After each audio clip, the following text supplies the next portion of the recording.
Aku tresno bapak ai jujur maraga tanpa korupsi jadi kebanggaane Jawa Barat gubernur sing paling istimewa.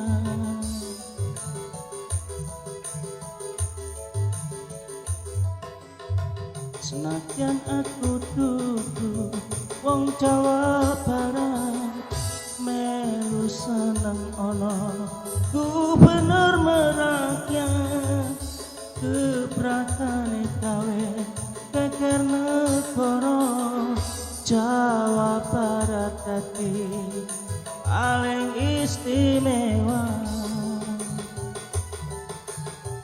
Jawa Barat paling istimewa guys.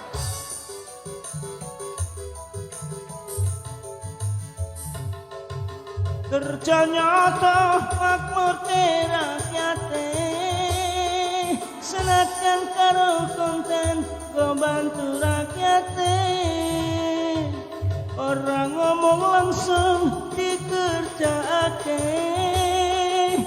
opo sing dikarepke rakyate.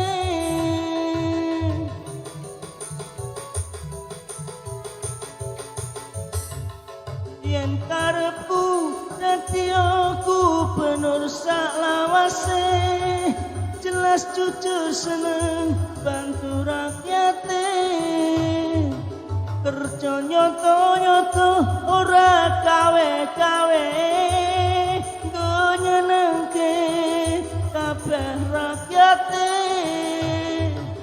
Bapak ai aku bangga karo kowe kerja nyata go makmur ke rakyate. Bapak ai terus maju go rakyate rasah dikape sing seneng jiklokake rasah dikape